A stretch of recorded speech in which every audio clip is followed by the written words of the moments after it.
Ini seru banget ya kita ngumpul bertiga gini. Duh, seru banget. C, Ramon, Endah, ya ampun. Ini sih sebenarnya kita ngobrol terus orang lain pada nguping nih. Nih, Iya enggak? terus kita ngumpul di sini karena Eko dan Edraflo juga, Benar. ya kan? Membahas buku, membahas tulisan. Yang mana itu kan basically musisi ya. Ya. Tapi sehari-hari mungkin kita lebih sering menulis lirik lagu. Betul. Tapi menurut kalian, apa yang membuat kalian merasa harus menulis yang lebih panjang? Kayak gue kan follow Instagramnya lu, Cek. Ya Lu sama kan, dong. Kita kan saling menguntit. terus kan lu kalau nulis kan panjang dan banyak pemikiran-pemikiran dan memancing komen netizen ya kan? Iya kan, maksudnya dalam artian kayak, tapi apa yang menurut lo, lu merasa harus menulis? Emang lagu-lagu lu gak cukup gitu? Iya. Tapi memang iya sih kalau gue tuh ngerasa bahwa bikin lagu tuh gimana caranya ditantang untuk bikin ledakan hanya berdurasi 4 menit kan. Ah iya, oh Tapi iya. gimana caranya 4 menit dan lalu menarik perhatian gitu. Tapi memang syair itu kan sulitnya itu merangkum segala macam problematis hidup diperas saripatinya untuk 4 menit. Itu kan sebenarnya orang anggapnya gampang dong berarti Cek. Enggak. Gila lu menyimpulkan segala keresahan kita di dalam 4 menit itu bukan perkara mudah. Tapi menulis juga bukan perkara mudah gitu. Nah, jadi abis 4 menit kayaknya gue butuh perang gerilya yang panjang deh. Jangan cuma bikin bom ledakan 4 menit deh. Segala keresahan gue itu mungkin ada baiknya juga gue kayak nulis diary yang agak lebih panjang. Kayaknya gue menjadi akrobat kalimat, pengrajin kata-kata untuk ngejahit luka-luka keresahan gue gitu. Kayaknya kalau lebih bertutur, lebih panjang, oke nih gitu. Jadi kayak yang satu adalah ledakan, yang satu lagi adalah perang gerilya. Oh. Lebih panjang, lebih... Kayak ibaratnya yang satu sprint, yang satu Benar, maraton. itu tepat sekali. Itu tepat sekali. Iya. Tapi memang lagu kelebihannya adalah, tantangannya adalah bisa gak lo 4 menit langsung menarik perhatian. Nah, sementara tulisan itu adalah kadang-kadang lagu-lagu grunge itu marah gitu. Kejengkelan dikeluarin, tapi kalau menulis itu lebih ke merangkul. Gitu. Iya. Oh, kalau beautiful. lo kejengkel, muak gitu dengan teriakan grunge. Tapi gue ngeliat menulis itu lebih ke ngerangkul ternyata ya. Tapi ingat lo bahwa lo jangan pikir bahwa rangkulan gue itu adalah kompromis ya. Padahal di balik itu gue juga sebenarnya masih menyimpan getaran gitu, bahwa gue sebenarnya pengen mengguncang lo juga, tapi dengan cara yang lebih halus gitu. Oh, that's nice. Oh, gila gokil. Mon, lu juga kan Mon, lu kan banyak tulisan-tulisan lu sebagai kontribusi di media dan segala macam, lu nulis lagu dan ketika kita di project bersama di Iklim yang lu juga bikin lagu dan bagus. Gue gak bikin lagu Mbak, alhamdulillah belum. Insya Allah Iya belum. kan? Tapi dalam jangan artian ketika salah, lo nanti menulis bikin iya kan, lirik, iya. menulis lirik dan maksudnya dalam arti bagaimana lo kemudian melihat bahwa perlu lo ada kita menuliskan pikiran-pikiran kita based on pengalaman kita atau apapun gitu. Bener sih, maksudnya yang kayak Mbak Endah sampein sama Cek sampein bahwa ini kan beda medium ya. Iya. Maksudnya challenge-nya juga beda, arts-nya juga beda ketika menuangkannya. Dan tadi pertanyaannya Mbak Endah ketika lagu lu 4 menit, sebenarnya kita baca tulisan C panjang. Itu durasi membacanya juga 4 menit sebenarnya. Kalau gue perhatiin.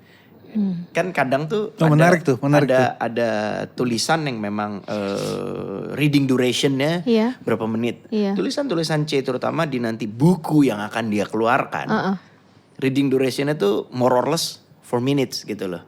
Jadi bener-bener menariknya adalah C dikasih ruang selama 4 menit. Biasanya 4 menit itu untuk menumpahkan teriakan, nyanyian, nada segala macem. Tapi oleh penerbit Edraflo, lo kasih jatah juga 4 menit tapi berupa tulisan. Yang dimana kita membacanya 4 menit si pembaca. Dan rata-rata tulisan C more or less itu 4 menit juga gitu. Oh. 4 menit itu boleh dibilang rata-rata ya, correct me if I'm wrong, itu sudah termasuk tulisan panjang, artinya berapa Iya, kata betul, gitu ya betul, kalau 4 betul. menit gitu. Iya. Tapi gak kerasa gitu. Iya. Jadi ketika gue, ya salah satu, C itu salah satu penulis, maksud gue yang ketika dia nulis di kolom di IG-nya Iya. ataupun beberapa kesempatan dia nulis sebagai kolumnis di mana, itu cukup mempengaruhi gaya tulisan gua. Ada beberapa penulis yang memang cukup mempengaruhi itu gaya tulisan gua. Misalkan gua sangat kepengaruh tulisannya Umar Khayyam. Oke. Gua sangat menyukai buku-bukunya, cerpennya. Sahabat kita Eko Wustuk pun almarhum mempengaruhi gaya menulis gua untuk lugas gitu. Iya. C itu sebenarnya setiap kalimat yang dia tata itu sebenarnya kayak tadi dia bilang ngerangkul gitu. Kalau gue bukan kerangkul oleh dia, kebius sebenarnya tiap Kebius. kalimat dia itu kan, bahwa kebius untuk lo mikir, untuk lo reflektif gitu lo, melakukan kontemplatif gitulah sifatnya ketika membaca tulisan-tulisan dia gitu. Iya. Kan yang menarik itu kan, hidup itu kan bukan soal kamu menyelesaikan masalah. Hidup itu kan soal keberanian kamu untuk terus bertanya gitu kan. Oh nice, ya betul. Nah tulisan-tulisan C itu adalah tulisan yang memunculkan pertanyaan di setiap tulisan dia gitu loh. Tema apapun yang dia tulis, mau keresahan dia tentang musik, keresahan dia tentang politik, keresahan dia tentang atau apa yang dia rasakan sebagai seorang bapak. Ya. Gitu, atau mungkin tentang fenomena gejala di digital gitu kan, itu ngebuat kita tuh akhirnya muncul big question di kepala kita gitu. Itu yang menarik sebenarnya. Oke. Tulisan-tulisan dia Iya, gitu. iya. Jadi makanya ketika dia nulis buku, gue dari awal udah wah alhamdulillah Iya. lu akhirnya nulis buku gitu kan. Bener. Setelah jadi nggak harus scroll Instagram Iya, terus gitu kan. kan. Iya, karena emang ini juga gue kayak mengejutkan. Maksudnya dalam arti memang waktu itu dituliskan lah ya dari Rock Memberontak, aku mengenal C di luar dari lagu-lagunya. Tapi kemudian C muncul dengan buku Luka Kolektif Manusia Digital. Betul. Yang mana kata pengantarnya ditulis sama lu, Mon. Iya, Bu. sebuah Iya kan? kehormatan, sebuah kebanggaan, kebahagiaan plus beban. Kenapa? Tapi itu gimana sih prosesnya, kok bisa lo gitu? Gue gak tahu kesambet apa dia Oh gitu. untuk mempercayakan gue sebagai Oh, kata gitu. pengantar. Iya. Sementara gue tahu C itu alhamdulillah temannya banyak gitu kan. Lintas kat lah gitu. Mau budayawan, seniman, orang pintar banyak gitu. Yang dipilih gue gitu. Di situ gue ngerasa kayak kehormatan. Kayak Iya, tadi gue bilang, wah sebuah kehormatan. Kebahagiaan, yes. Sahabat menelurkan karya, gue juga bahagia. Iya. Apalagi ini kan akan menjadi sebuah sejarah kan. Betul. Dan ada nama gua gitu. Iya. Tapi tiba-tiba itu dia. ada beban Tapi gitu ada kan. sejarah buat lu juga dituliskan oleh Ramon Oh ya iya, kan? tentu kalau dia bilang, lagi. kalau dia bilang terhormat diajakin sama gue juga terhormat dia mau nulis buat buku Kan? gua. Itu yang terjadi lah. Kalau gua akhirnya melihat secara objektif ya bukunya dia gitu. Kan dia ngirimin gua contoh Beberapa tulisannya. chapternya. Iya, chapter. Untuk gua lebih tahu kan, lu menulis tentang apa sih sebenarnya gitu. Di gua melihatnya berusaha untuk pakai kacamata objektif bahwa lu milih gua karena Iya. gua bersohib sama lu sudah lama. Jadi gua tahu evolusinya dia seperti apa gitu kan. Mulai dari C yang seperti apa gue tahu gitu. Dan kenapa jadi beban itu tadi. Mungkin kita sama ya tapi dengan medium yang berbeda. Kalian seorang musisi sementara gua musisi wannabe gitu kan. Lu musisi gak bisa, lu bagus banget. Dia lu juga rockstar Iya. ya.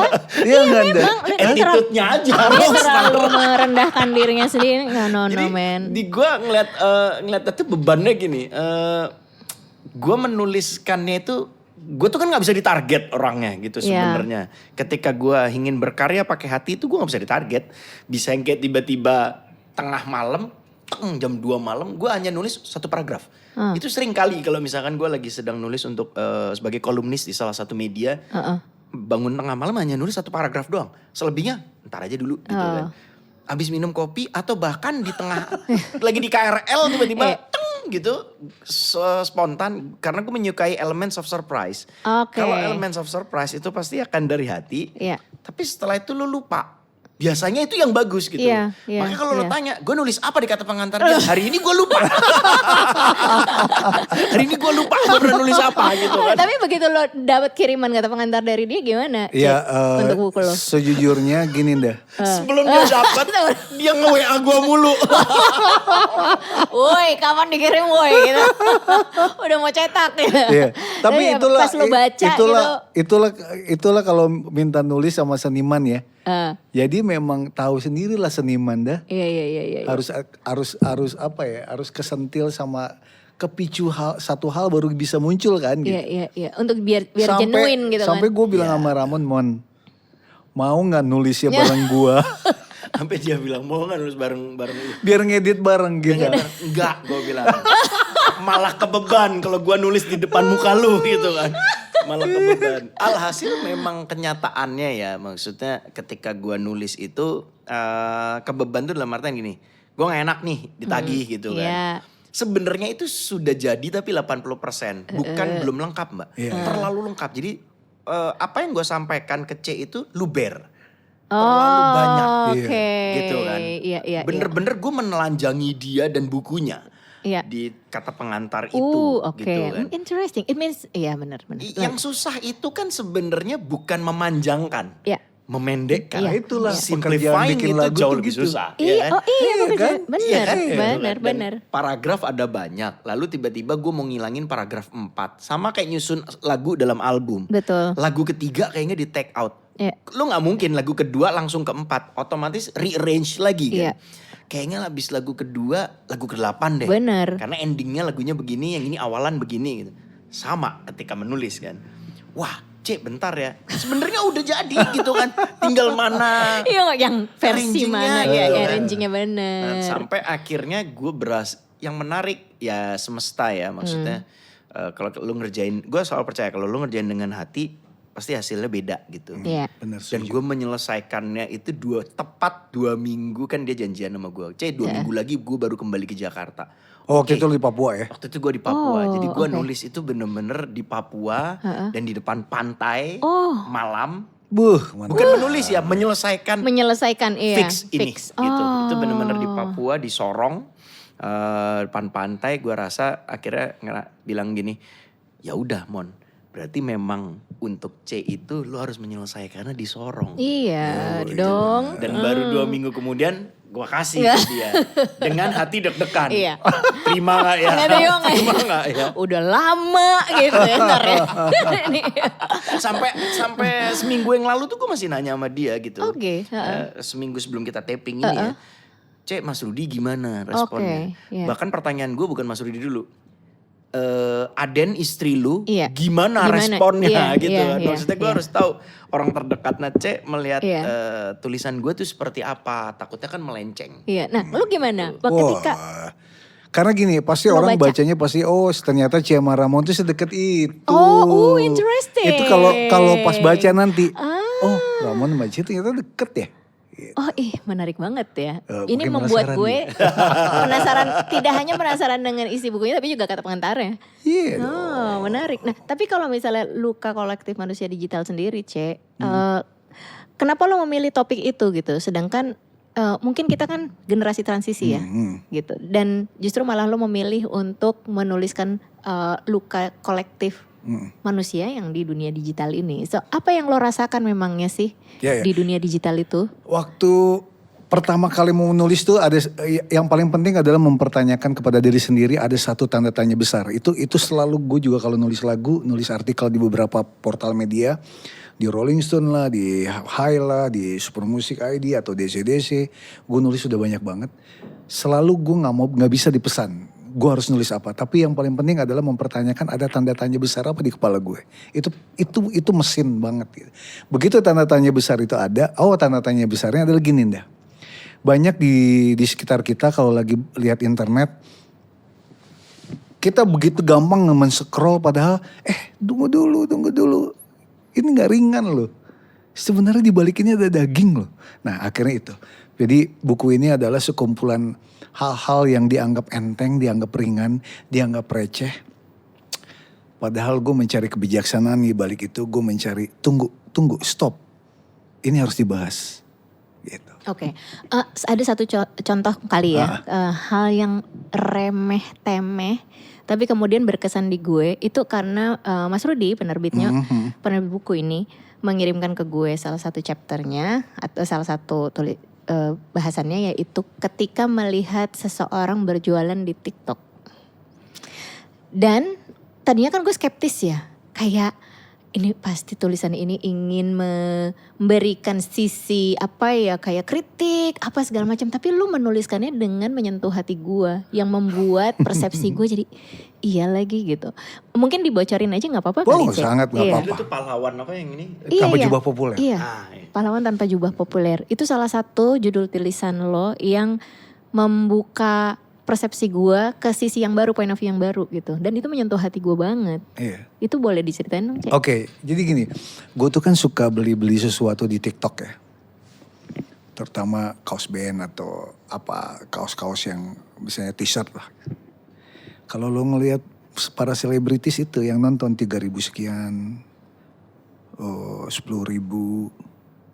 Terus tiba-tiba muncul lagu scroll tek, ada nobody, bukan seseorang, bukan someone, jualan baju, tapi kelihatannya bajunya lucu-lucu gitu. Yang gue lihat gila, gue orang ketiga, yang lainnya 2 cuma diem aja. Selama 10 menit gue nonton dia, diem. Gak laku-laku bajunya. Gak laku-laku. Tapi lo tahu gak keajaiban yang bikin gue gak scroll dia apa? Nyanyi, bersenandung. Guys, ayo dong komen apa aja, ngomong aja apa, mau cari baju dengan L di lingkar dada berapa, komen aja. Udah gitu dia gak peduli, gak ada yang komen, nyanyi lagi sambil ngebenerin baju. Terus dalam hati gue, gila ya, dia bukan ulama yang pakai sorban, dia tidak pernah mengenal, mungkin gak tahu, gak hafal betul ayat-ayat tentang kesabaran, tapi kok bisa sabar? Kok ayat-ayat kesabaran bisa menjelma dengan seseorang yang sebenarnya dianggap remeh sama banyak orang. Kok ayat-ayat kesabaran muncul dalam perilakunya gitu ya. Terus kok bisa gini orangnya? Menggelitik gak sih gitu, ngelihat suasana yang cuma, mungkin orang ngeliatnya scroll gitu aja. Gitu. Algoritma dia gak cinta sama dia, gak banyak orang, tapi kok bisa mencintai hidup, mencintai ikhtiar. Terus makanya gue bilang di dalam tulisan itu mirip kayak petani yang gak tahu hujan kapan datang, bagaimana padi ini akan tumbuh. Tugas gue dalam hidup adalah hanya menanam. Kan itu ya, kok orang itu punya gitu filosofi itu. Dia tanpa jubah populer loh gitu. Nah itulah yang gue tulis gitu, dia pahlawan buat gue. Lo ngajarin gue teladan, lo gak sadar kan. Lo lagi jualan, lo ngajarin gue teladan hebat ini.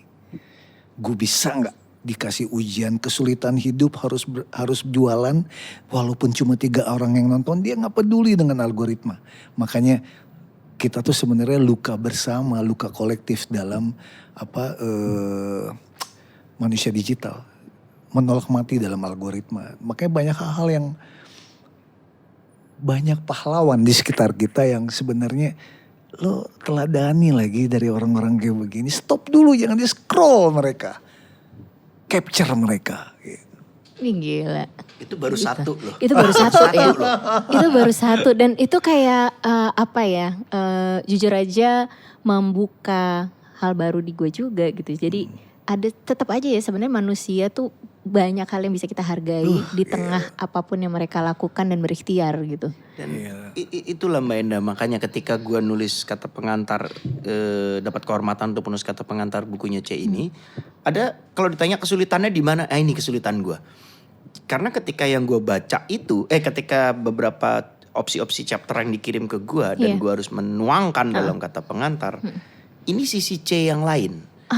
Iya betul. Yang selama ini dia bicara tentang apa, ini sisi C yang lain. That's why di kata pengantar gue menitik beratkan tentang bahwa C itu ketika lo baca, C itu sebenarnya tidak sedang menggurui.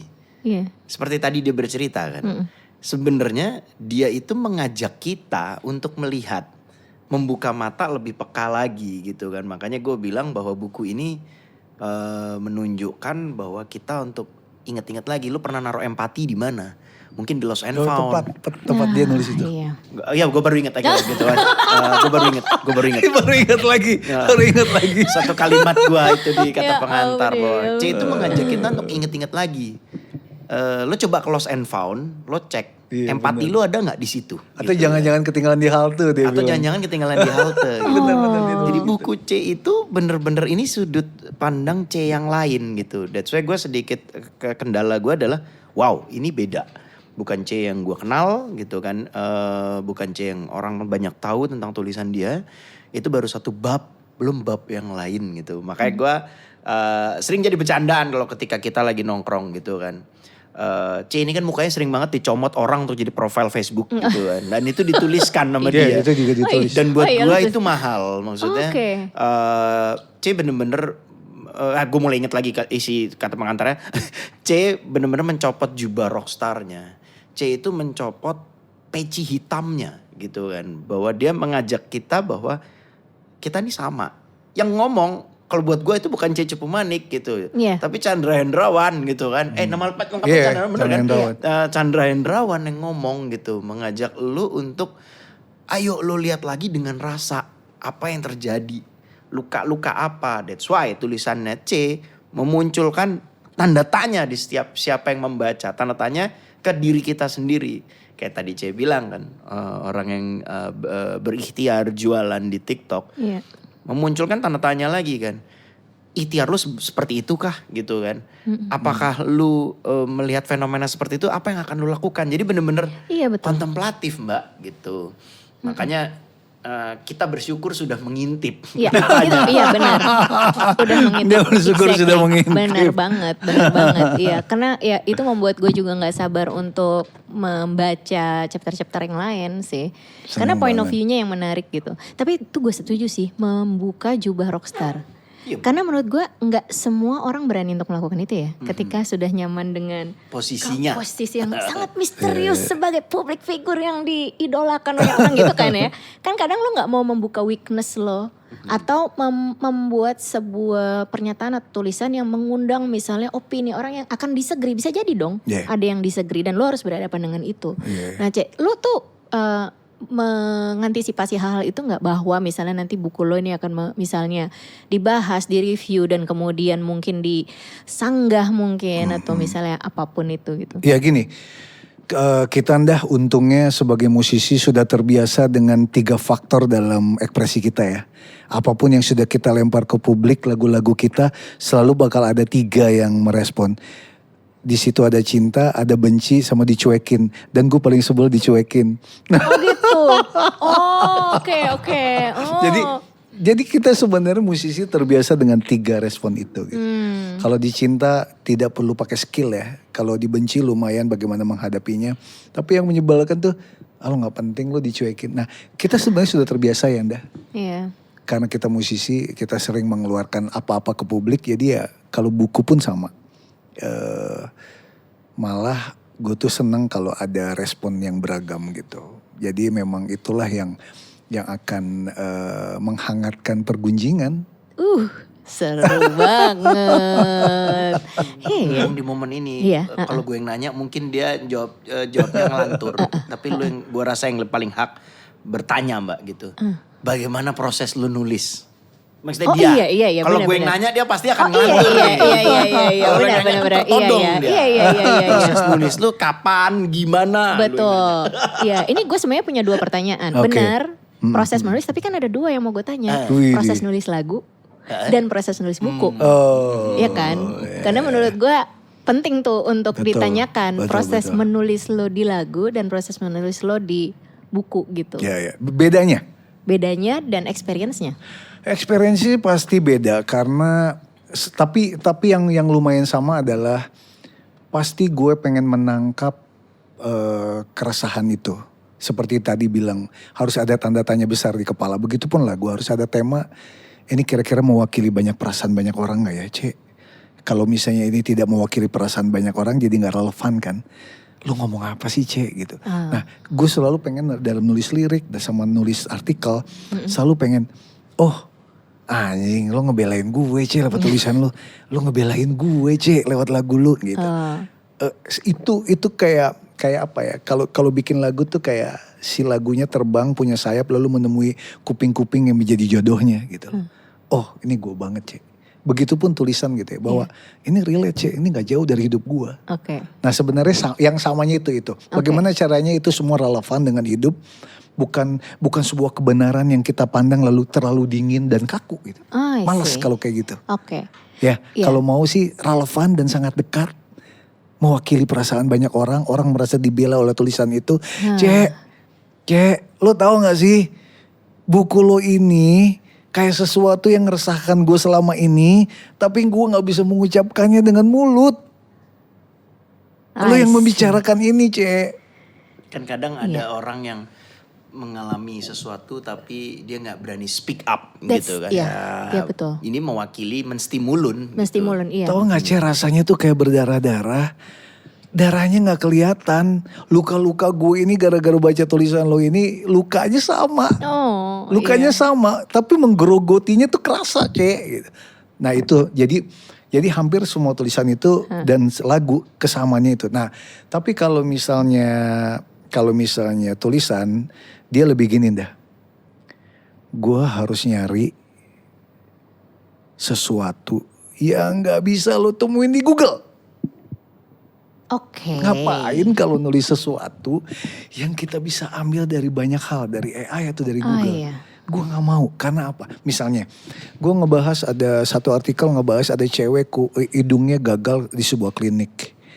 Ada 3 cewek mengadukan klinik. Betapa boringnya kalau gue ngambil sisi bahwa berapa banyak klinik abal-abal yang melakukan malpraktek. Oh my God, kalau gue nulis tentang itu berantakan ada di media online, berita online. Ngapain gue nulis begituan? Menjejali segala sesuatu yang udah lo bisa dengan gretong. Iya. Lo bisa ngeliat itu semua dan gak perlu gue menjejali orang berapa klinik yang bermasalah. Bagaimana pemerintah menghadapi ini. Bukan hanya boring. Itu enggak gue. Gitu. Oke. Gue pengen gue nulis sesuatu yang seolah-olah lo duduk bareng gue dan kita ngobrol. Ya kayak sekarang lah ya. Kayak sekarang nih. Kayak sekarang. Iya. Kalau lu baca buku gue dan semua lu bisa dapetin di Google, semua bisa lu dapetin data-datanya di berantakan Iya, di bener mana sih. semua sudah tersedia. Lalu gue ngapain nulis ini gitu. Tapi bener loh. Ketika gue baca chapter itu ya, gue merasa kayak lagi ngobrol. Kayak ngobrol kan? So easy, maksudnya bahasanya gampang banget. Terus sudah gitu juga menyelipkan data sedikit sih. Iya, Ya, dan itu iya. membuktikan ke apa ya, bahwa lu menulis tuh juga nggak kayak serampangan gitu. Paling nggak lu punya bahasanya itu dalil kali ya untuk kayak menuliskan Ininya itu. lah, apa namanya, ya dalil, Iya. dasar lu Dasarnya apa Itu kan yang menuliskan susah itu. menulis non fiksi. Betul. Seperti itu, dalil lu apa, Iya. dasar apa.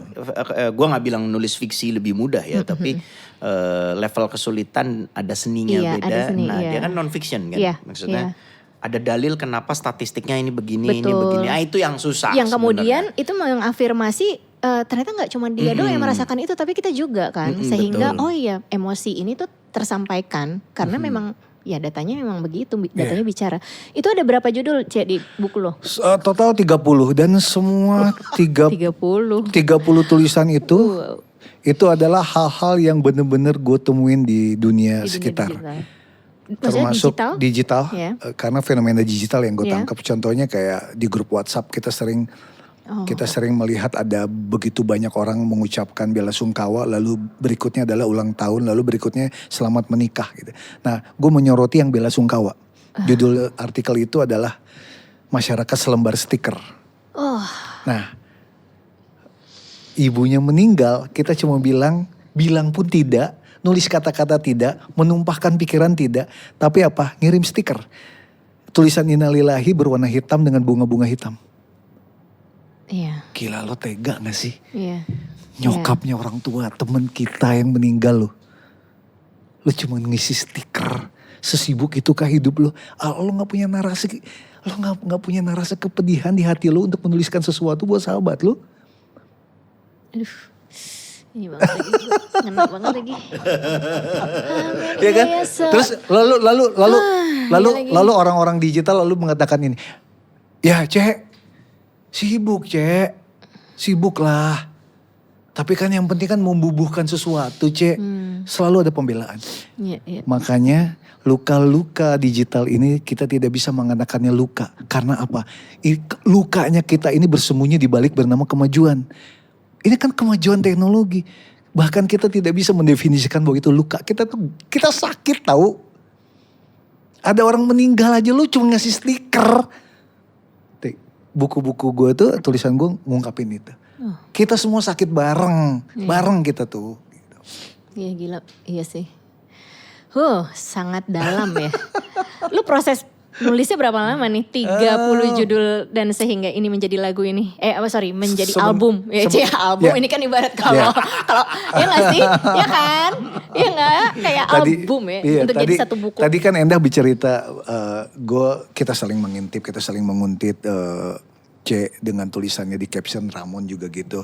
Bahwa gue sedikit banyak terinspirasi dengan tulisan. Ternyata gue adalah vokalis yang cukup bawel kan di sosmed gitu. Jadi itulah beruntungnya kebawelan itu. Jadi kadang-kadang caption-caption yang pernah gue tulis gue kembangkan ulang aja. Oh, I see. Oh ini menarik. Ini gue ambil. Kayak muka gue pernah dipakai beberapa pria untuk mengincar cewek-cewek lalu mengambil keuntungan di Tinder misalnya. Gue kasih judul AI Brad Pitt lonceng bahaya gitu. Nah itu juga gue ungkap. Jadi di situ di dalam buku gue ada hal-hal yang pribadi sebenarnya. Cewek-cewek yang ketipu dengan cowok bernama Firman lah apa tapi pakai foto gue. Pada akhirnya cewek-cewek itu ya pada nge-DM gue. Karena dia menemukan si foto yang aslinya orangnya gitu. Ya akhirnya jadi DM-DM-an sama gue nih. Kok jadi keterusan nih DM-nya. Gitu. Akhirnya ya lu tolong dong. Lebih pintar dari smartphone-nya. Gitu. Kalau lu, saya bisa aduin kamu ke istri kamu Cek. Silahkan aduin. Selama ini kamu bicara dengan handphone nomornya berapa. Masa yang kayak begitu aja kamu. Gitu. Oh jadi mereka ke lo tuh untuk melakukan tuntutan gitu ya? Tuntutan, seolah-olah itu gue. Dan itu bukan gue, foto gue diambil sama cowok-cowok itu. Yang lebih lucu lagi akhirnya gue ungkap. Ada cewek kerja di luar negeri, si cowok yang nipunya pakai foto gue dan ngaku dia orang Jogja. Itu cewek dengan polosnya ngadu ke grup WhatsApp, grup Facebook yang isinya 400.000 lebih. Judulnya adalah pengaduan Jogja kalau gak salah.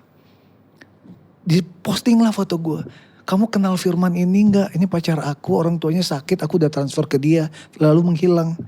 Dibully ceweknya, kasihan banget. Nah itu akhirnya gue ungkap. Itu perlu gue ungkap. Tujuannya juga bukan membuli itu cewek, enggak sama sekali. Bagaimana caranya bahwa bagaimanapun internet itu alat. Jangan kebalikan kita yang diperalat. Oke. Gitu. That's really nice ya. Sudah 30 menit lebih. Tapi kalau gue bisa menyimpulkannya tuh buku ini tuh sebenarnya medium menulis maupun medium lagu bagi C itu ada korelasinya di kita sebagai pendengar ya. Bahwa gue sebagai selain sebagai Sohib kan gue salah satu fans garis keras gitu. Bahwa C itu mengajak kita untuk mengimbres luka sebenarnya dari buku itu gitu kan. Kayak tadi kan luka tertipu, luka kita berjuang apa segala macam. Mungkin C itu pada saat menulis itu dia lupa, dia pernah menulis lagu judulnya Luka Bernegara gitu kan. Ada Cupu Manik Luka Bernegara kan. Mengajak kita untuk lebih mengembrace luka itu and then gimana caranya kan lo sebelum bangkit lo harus embrace dulu kan. Apa sesuatu yang tidak mengenakan yang lo dapat gitu. Nah buku ini juga sama gitu. Shit gue kok baru inget sekarang. Tahu gitu gue tulis sebagai kata pengantar ya. Masih bisa revisi gak gitu? Waduh gila nih Mas Rudi. Apakah perlu direvisi ditambahin bener kata Enda ini? Coba tolong ditambahin. Jadi korelasinya itu dari dia nulis luka bernegara kemudian luka apa kolektif. Tadi luka kolektif manusia digital. Saya itu mengingatkan lagi untuk kita semua sama harus mengimbres luka ini gitu loh. Apa sesuatu yang tidak enak ini sebelum kita bangkit gitu kan. Dan menyadari bahwa memang ini luka sakit tapi ya sudah. We gotta move on gitu kan. Betul. Tapi tanpa memunggungi rasa. gitu. Kalau gue melihatnya kan, wah tahu gitu gue tulis ya kalimat Oh ini bagus sekali loh kalimat ini. Tapi Atau ada buku khusus kata pengantar gimana? Jadi kata pengantarnya punya buku sendiri. Gile bener. Bener. Tapi menurut gue ya, yang ajaib dari tulisan itu kan itu ya, menimbulkan interpretasi baru, pemikiran baru. Kemudian yang gue juga, meskipun gue baru baca 2 kalau nggak salah ya chapter dari judul dari buku ini ya, tapi itu sangat terasa. Dan yang namanya luka itu yang bikin kita jadi belajar kan. Betul Iya gak sih? Lu naik sepeda jatuh luka belajar. Betul. Terus jatuh cinta disakiti luka lu belajar gitu. Justru malah buku ini menurut gue juga menjadi sebuah referensi untuk belajar dalam Betul. dunia digital, dalam kehidupan. Bagaimana kita seperti tadi tidak memunggungi rasa itu gitu. Dan gue juga still yakin got to move on. lagu-lagunya Enda Endresa pun karena keberanian Enda untuk mengakui luka dan menyentuh luka. Kalau enggak ya kan, ya sama seperti gue juga menulis gitu. Emang keberanian kita perlu, makanya berani bilang gue bukan statement bahwa gue doang yang luka. Ini kita ini luka bareng-bareng loh. Makanya gue bilang luka kolektif itu gitu. Ayo ini luka bersama. Tapi kita benerin sama-sama yuk. Iya. Ada yang salah dari hidup kita. Gitu. Gue akan menunggu dan membaca, meresapi buku Luka Kolektif Manusia Digital tulisan C. Meresapi kata pengantarnya juga. Dan lagunya akan keluar juga loh. Nah itu dia. Karena Indraflow tuh biasanya kalau nerbitin buku kan ada lagunya ya. Apa judul lagunya? Rock Mau Merontak itu Jiwa Yang Berani. Sama yang ini? Robby. Kalau yang ini sama dengan judulnya, karena kan kalau jadiin judul lagu terlalu kepanjangan ya. Akhirnya judulnya cuma Luka Kolektif. Kalau Luka buku Kolektif kan, berarti judul lagunya. Luka Kolektif Manusia Digital buku, kalau ini Luka Kolektif. Luka Kolektif. Ya, sengaja dah. Karena tujuannya adalah gue pengen orang begitu membuka buku akan ingat lagu. Dan gue pengen orang pas dengerin lagu ingat bukunya. Jadi gue berusaha saling membiarkan dua elemen itu saling kait-mengait aja. Oh that's nice, that's nice. Ini mana yang duluan nih rilis si buku duluan atau lagu duluan? Kemungkinan lagu duluan lalu nanti bukunya. Biarkan orang-orang mendengarkan dulu di budaya populer dulu biar lebih mudah ya. Iya. Gitu sebelum jelimet gitu bacanya. Jadi biarkan lagu dulu masuk ke telinga mereka lalu buku ke hati mereka gitu. Dan menurut gue perilisan ini tepat karena juga sekaligus merayakan ulang tahun lo ya. Iya. That's nice. Menurut gue ini kayaknya ini jadi harus ritual ya. Kayak merayakan ulang tahun dengan karya. Iya gak sih? Dan menurut gue itu gak hanya bermanfaat untuk diri sendiri, tapi juga buat orang lain yang kemudian turut merayakannya melalui karya lo. Betul. Dan memang kenapa pas hari ulang tahun gue pernah waktu itu membuat karya solo dengan Marcel, waktu itu produsernya, judulnya Dunia Orang Dewasa, itu pas hari ulang tahun gue. Begitu mau promo ya pandemi, kita ngalamin indah seperti bukunya Enda Endresa. Aku tidak sempat ya, kan? kita berjalan-jalan pas pandemi. Mirip seperti nasibnya buku ini dan akhirnya gue bilang bahwa setelah mengalami itu akhirnya gue perlu mengeluarkan buku di hari ulang tahun lagi karena sebenarnya konsepnya adalah karya adalah hadiah hidup. Oh nice. Karya adalah hadiah hidup. Berarti tanggal berapa? 30 Juni. 30 Juni kita rayakan karya adalah hidup, Luka Kolektif Manusia Digital. Dan Luka Kolektif ya Luka lagunya. Kolektif akan rilis dari lebih dulu. C. Thanks ya guys, kalian ke Ear House, ke pasar kita Pamulang jauh-jauh ya kan. Terus kita ngobrol, ini menyenangkan sekali. Thank you so much, kita udah ngobrol-ngobrol di sini. Dan sama-sama dong dah, Enda dan Reza, makasih udah ngasih tempat yang keren ini. Begitu banyak orang-orang menjadi musisi baru karena komunitas kalian. Udah nanti gue nangis. Akhirnya Coba. akhirnya gue sampai ke sini dan diberi ruang oleh Enda Endresa. Gila keren banget, seneng banget. Ya ampun. Sebagai warga Tangsel saya mendukung Mbak Enda sebagai calon. Tidak. Oke, kita sudahi saja sebelum kemana-mana. Oke, bye-bye. Bye.